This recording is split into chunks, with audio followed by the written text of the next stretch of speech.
Cette vidéo est consacrée à la seconde partie des rappels anatomo-histologiques.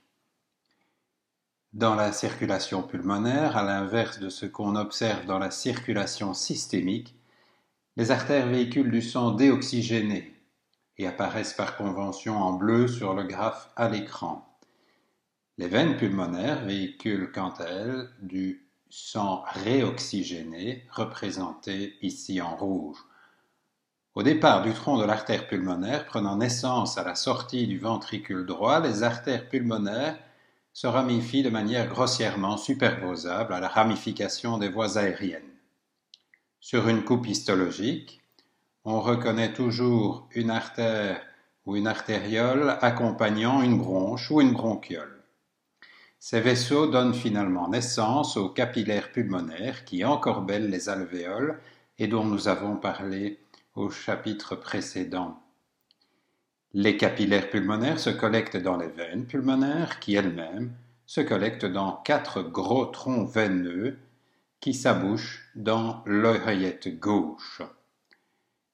Une partie des structures pulmonaires, essentiellement les voies aériennes, sont irriguées par du sang artériel en provenance de la circulation gauche systémique au départ des branches provenant soit directement de l'aorte, soit d'artères intercostales. Ces artères bronchiques peuvent être à l'origine d'hémoptysies, c'est-à-dire des expectorations de sang. Les veines collectant le sang en provenance des voies aériennes n'ont pas la même destination.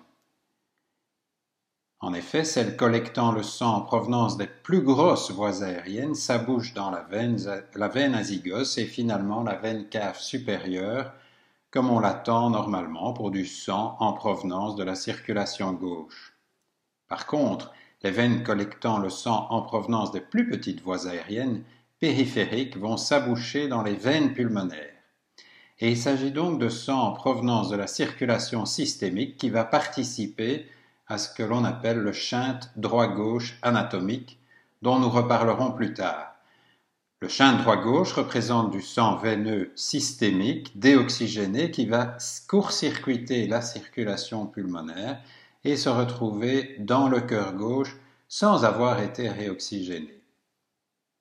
La paroi thoracique est constituée d'éléments osseux, les côtes, les vertèbres dorsales, le sternum, d'éléments cartilagineux, essentiellement les cartilages sternocostaux, et d'éléments musculaires, les muscles intercostaux et surtout, à la partie inférieure de la paroi thoracique, le diaphragme.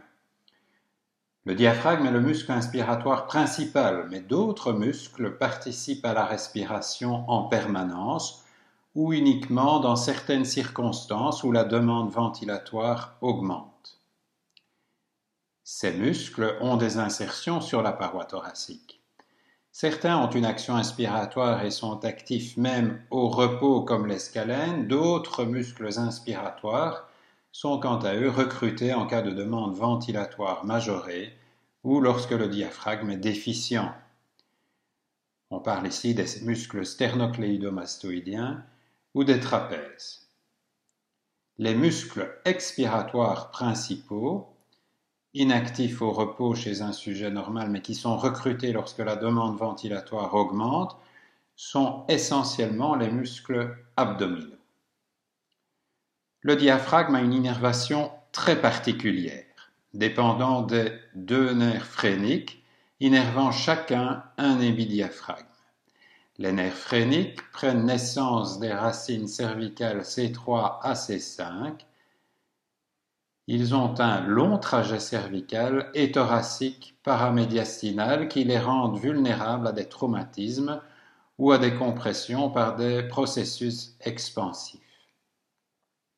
L'anatomie du diaphragme est assez particulière et explique son action mécanique complexe.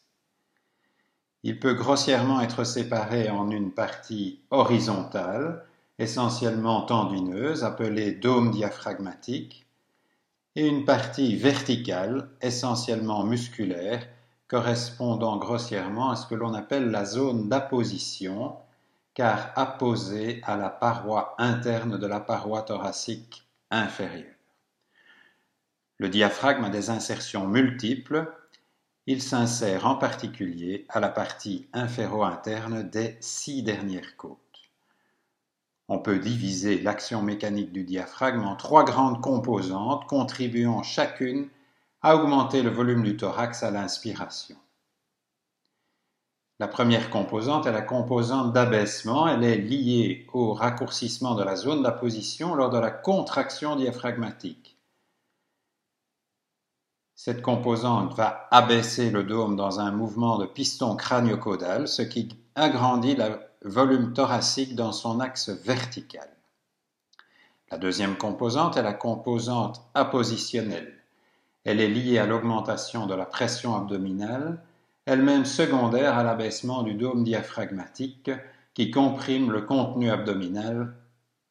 La zone d'apposition étant en contact par sa face interne avec le contenu abdominal, avec la paroi thoracique par sa face externe, cette augmentation de la pression abdominale va augmenter les dimensions du thorax à sa partie inférieure dans son diamètre transversal.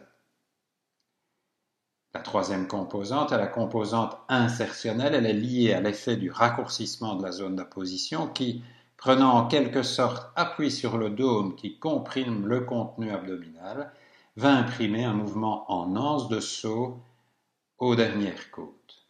Ce mouvement soulève les côtes vers le haut et l'extérieur et augmente également les dimensions transversales de la partie inférieure du thorax. Il dépend de manière critique de l'orientation de la zone d'apposition, des insertions sur les côtes et des articulations vertébrocostales qui participent également à ce mouvement en anse de saut des côtes inférieures à l'inspiration. Ces trois composantes surviennent en fait en mouvement et impriment à la cage thoracique un mouvement que vous pouvez mieux comprendre sur la petite vidéo en 3 dimensions dont le lien s'affiche sur l'écran. Comme nous le rediscuterons plus tard, l'augmentation du volume thoracique à l'inspiration entraîne une diminution de la pression intra-alvéolaire et intrapleurale responsable du débit inspiratoire qui permet la ventilation alvéolaire essentielle à l'hématose. Cette diminution de pression tendrait à diminuer la taille du thorax à sa partie supérieure si d'autres muscles comme les scalènes, qui soulèvent les 2 premières côtes vers le haut, ou les intercostaux, qui stabilisent la paroi thoracique, ne participaient pas eux aussi à augmenter le volume du thorax durant l'inspiration. La plèvre est la structure d'interface entre la paroi thoracique et le poumon. Elle comporte 2 feuillets. Un feuillet pariétal accolé à la paroi thoracique et un feuillet viscéral accolé au poumon et qui enveloppe les 5 lobes pulmonaires, définissant ainsi des scissures interlobaires composées de 2 feuillets de plèvre viscérale. Les 2 feuillets de la plèvre, viscérale et pariétale, sont séparés par un espace que l'on peut considérer comme virtuel, rempli d'un fin film liquidien qui assure par force cohésive l'accollement des 2 feuillets pleuraux.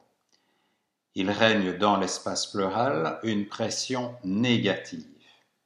En effet, comme nous l'étudierons au chapitre consacré à la mécanique ventilatoire, la plèvre solidarise 2 structures, la paroi thoracique d'une part, le poumon d'autre part, dont les propriétés élastiques et en particulier le volume d'équilibre sont différents, plus petits pour le poumon, plus grands pour la paroi thoracique.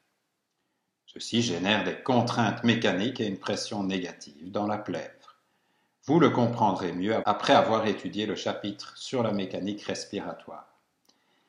La pression intrapleurale est en moyenne de -5 cm d'eau, mais il existe en position debout un gradient de pression décroissant de la base au sommet du thorax, lié essentiellement à la gravité. La pression étant de l'ordre de -3 cm d'eau à la base du thorax, de -10 cm d'eau au sommet du thorax. Cette pression pleurale négative est transmise via les septa alvéolaires aux attaches alvéolaires à la paroi des bronchioles qui tend ainsi à maintenir ces petites voies aériennes bien ouvertes. À l'inverse de la plèvre viscérale et de l'ensemble des structures pulmonaires, la plèvre pariétale est munie de fibres nerveuses sensitives pouvant être à l'origine de sensations douloureuses.